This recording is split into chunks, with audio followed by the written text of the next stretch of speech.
بسم اللہ الرحمن الرحیم۔ السلام علیکم۔ سلطان صلاح الدین ایوبی رحمۃ اللہ علیہ کا اصل نام یوسف تھا، مگر آپ کو صلاح الدین ایوبی رحمۃ اللہ علیہ کے نام سے شہرت دوام حاصل ہوئی کہ آپ کا اصل نام پس پردہ چلا گیا۔ وہ ایک جنگجو اور بہادر گھرانے سے تعلق رکھتے تھے۔ ان کے والد کا نام نجم الدین ایوب اور چچا اسد الدین شیر کوہ تھا، جو ایوبی خاندان سے تعلق رکھتے تھے۔ صلاح الدین ایوبی رحمۃ اللہ علیہ نہ صرف تاریخ اسلام بلکہ تاریخ عالم کے فاتحین اور حکمرانوں میں سے ایک معروف فاتح اور اسلامی ہیرو شمار کیے جاتے ہیں۔ آپ 1138 میں عراق کے شہر تکریت میں پیدا ہوئے۔ آپ نسلاً کرد تھے۔ شروع ہی سے صلاح الدین ایوبی رحمۃ اللہ علیہ کو کتابوں سے حد درجہ لگاؤ اور عشق تھا۔ صلاح الدین ایوبی بڑی پابندی سے قاضی ابن ارسطو کے درس میں شریک ہوا کرتے تھے اور ہر ایک وقت علماء کے مجالس میں بیٹھنا پسند کرتے تھے۔ ایسے قیمتی مواقع کبھی ضائع ہونے نہ دیتے تھے۔ روز بروز یوسف کا ذوق مطالعہ اور کتابوں سے آشنائی بڑھتی چلی جا رہی تھی۔ 16 سال کی عمر تھی کہ والد نجم الدین ایوب اور چچا اسد الدین شیر کوہ ان کو اس کتابی ذوق سے برگزیدہ کرنے کی کوشش کرتے، اور اس سلسلے میں ان کو بہت ڈانٹ بھی پڑتی کہ آپ کا تعلق بہادر اور جنگجو گھرانے سے ہے۔ شمشیر زنی اور گھڑ سواری سے محبت کی بجائے آپ زیادہ تر کتابیں پڑھتے ہیں۔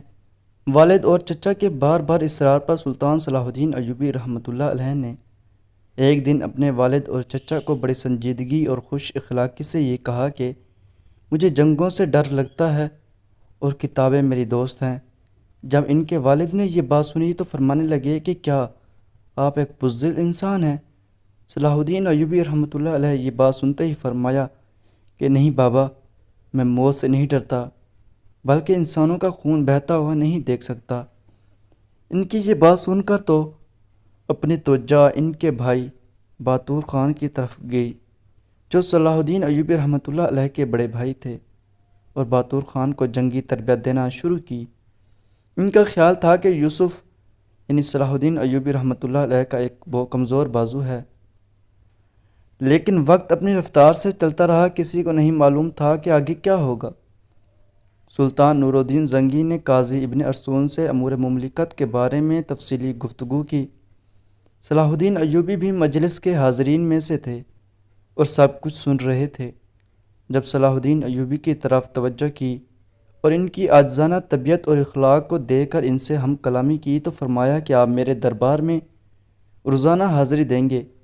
یہ بات گھر والوں تک پہنچ گئی کہ سلطان نور الدین زنگی نے صلاح الدین ایوبی کو فرمان جاری کیا ہے کہ وہ روزانہ بادشاہ کے حضور حاضری دیں۔ اس سے ان کے والد بہت خوش ہوئے، لیکن صلاح الدین ایوبی کو بالکل اس کی پرواہ نہ تھی۔ صلاح الدین ایوبی کو ان کے والد نے کہا کہ بیٹا، ایسے مواقع خوش نصیبوں کو ملتے ہیں کہ حکمران وقت اسے خود طلب کرے، اور ایسے مواقع ضائع نہیں کیے جاتے۔ یہ سب کچھ سننے کے بعد بھی صلاح الدین ایوبی رحمۃ اللہ علیہ خاموش تھے۔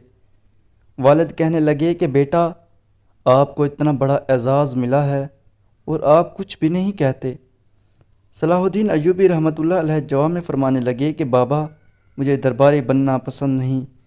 صلاح الدین ایوبی کے اس جواب سے نجم الدین ایوب لاجواب ہو کر خاموش ہو گئے۔ ایک دن سلطان نور الدین زنگی نے صلاح الدین ایوبی کے ساتھ تنہائی میں بات کرتے ہوئے فرمایا کہ یوسف بیٹا، تم چوگان یعنی پولو جانتے ہو؟ یوسف نے کہا کہ مجھے شاہ سواری کا فن آتا ہے، اور ادب سے فرمانے لگے کہ میں چوگان کا دل دادا۔ بات سن کر بہت خوش ہوئے، کیونکہ سلطان کو اس کھیل میں بہت دلچسپی تھی۔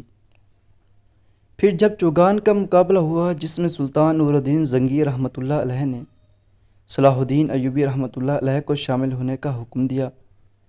مقابلے کے دن جب سلطان نے یہ منظر اپنی آنکھوں سے دیکھا کہ صلاح الدین ایوبی رحمۃ اللہ علیہ سب سے آگے جا رہے ہیں، تو سلطان کے منہ سے بے اختیار یہ الفاظ نکلے کہ جو میں دیکھ رہا ہوں وہ آپ کی نظروں سے پوشیدہ ہے۔ سلطان کی امی نے یہ الفاظ سنے تو اس کا دل صلاح الدین ایوبی کے لیے حسد اور بغض سے بھر گیا۔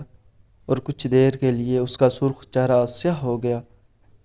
آخر ایک دن ایسا بھی آیا کہ صلاح الدین ایوبی ایک بہادر جنگجو، اسلامی لشکر کے سپہ سالار اور مظلوموں کے دلوں کی دھڑکن بن گئے اور ساری دنیا کے لوگوں کا امید بن گئے۔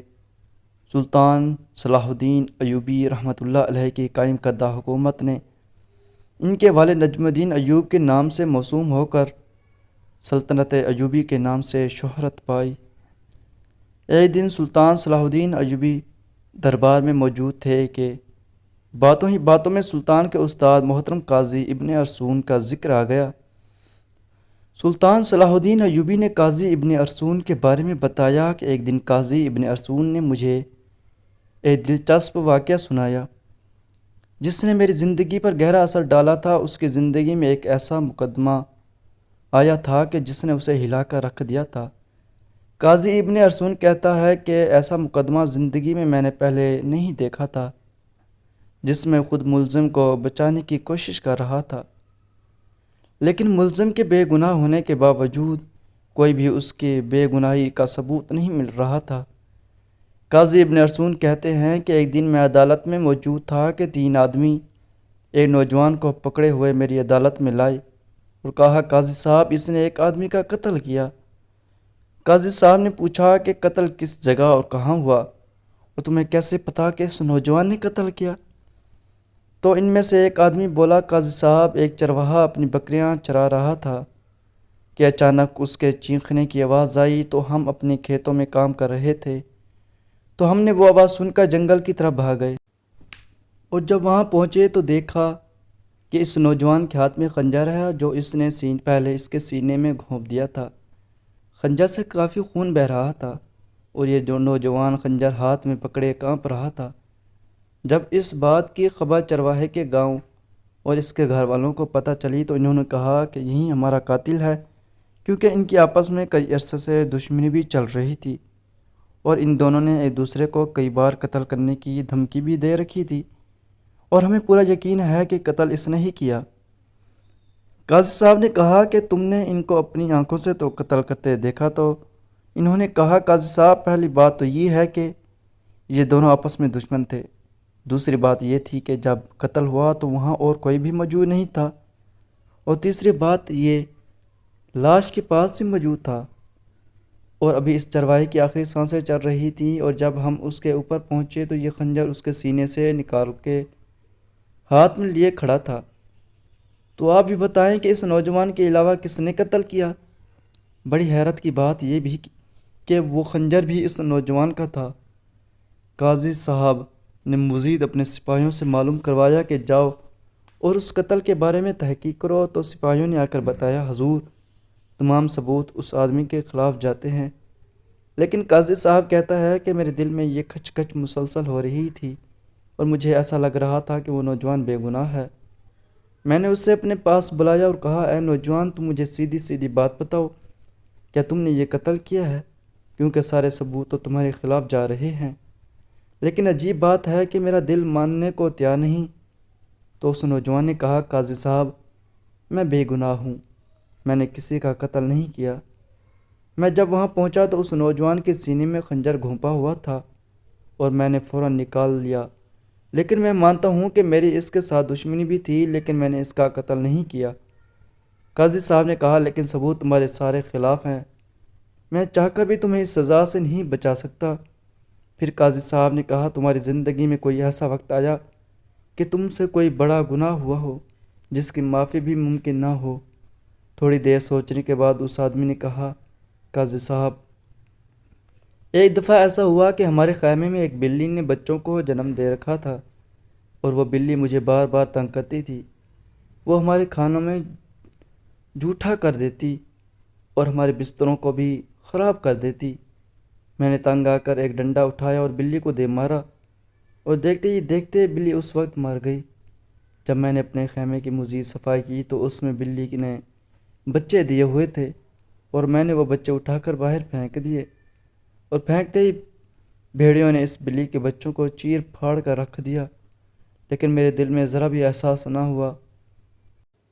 میں نے نہ صرف بلی کو بلکہ اس کے معصوم بچوں کو بھی مروا دیا اور مجھے اب احساس ہو رہا ہے کہ اسی گناہ کی سزا آج مجھے مل رہی ہے۔ قاضی صاحب نے کہا کہ کبھی کبھی انسان ایسا گناہ کرتا ہے کہ اس کا مداوع اسے اس دنیا میں ہی بھگت کر جانا پڑتا ہے۔ تم نے بہت بڑا گناہ کیا جس کی آج تمہیں سزا مل گئی۔ اور کہتے ہیں کہ پھر قاضی ابن ارسطو نے تمام ثبوتوں اور گناہوں کی بنیاد پر اس کو پھانسی کی سزا سنا دی۔ اس لیے سلطان صلاح الدین ایوبی اکثر اپنے درباریوں سے کہتے کہ کبھی کسی گناہ کو چھوٹا گناہ مت سمجھا کریں۔